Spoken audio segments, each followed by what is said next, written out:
guys being here. Hello. Hello. And then I have to show my cards. Oh gosh. Yeah, I'm recording it. Yeah. Are you sure? Yes, I am. Is the button a square? Yes, the button's a square. What can you pause it? What? That would be so bad. Will there be audio? Yes, there's gonna be audio.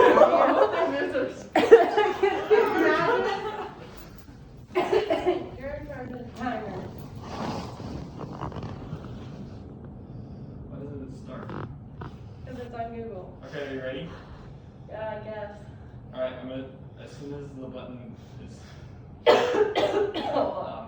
Okay. would you like a fisherman's friend? No. Imagine being a young woman in the 1700s, growing up groomed for marriage, an efficient way to survive. But after getting in an arranged marriage, you break it off after a few days. You choose a different path, becoming a writer, which could possibly label you as very rude and indiscreet.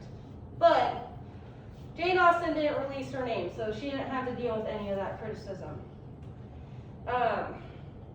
But after her death at 41, her siblings released her name as well as her last book. But with or without a name, Jane Austen impacted literature substantially through her writing style, which includes her character development, dialogue, and depth.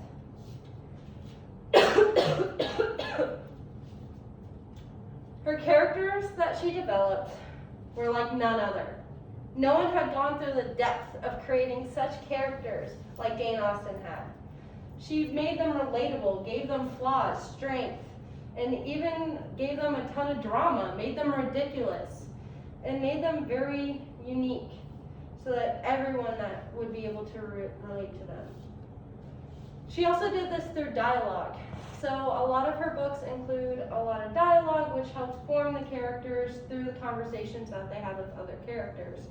So if I had my slide presentation, you would see I would compare the two texts, and her text has a lot of dialogue within it. But she hardly focuses on describing the room, and like it's mentioned in BBC's article about why Jane Austen is still trending 200 years after her death, she develops the psychology and not necessarily the image of the characters, which also goes into her depth. So her depth within her stories is absolutely incredible. She divulges so much and expands the drama throughout the whole book.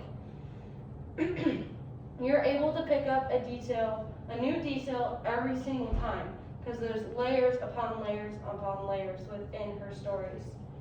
So as Professor Alex Wilch said in a Stanford News article in 2017, Emma, one of her novels, is famous in that you could reread it and it gets more interesting. So basically, he was able to find new details, new plot lines within her story. She was also able to keep the reader on her toes. And really, as an example, within Pride and Prejudice, one of her most famous books, the main storyline is about the oldest sibling, Jane, getting married, because she was supposed to get out of the house first, basically. So within that, she expands this drama. She adds different aspects of it. She brings new plots in, new characters. But it's all about this overarching theme of Jane getting married, and that trivial matter, honestly. But in the end, she does get married. So really, a lot of her books are about turning very trivial matters into this big storyline.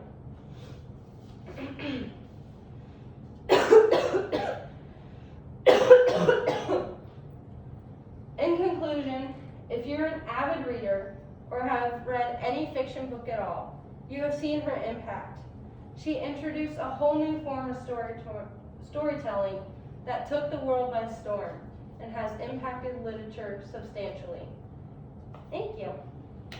Wow. Don't end the video. First take was compared so far. You're all still here? You didn't skip out? No, we should have left in 4 minutes. We're like out of here.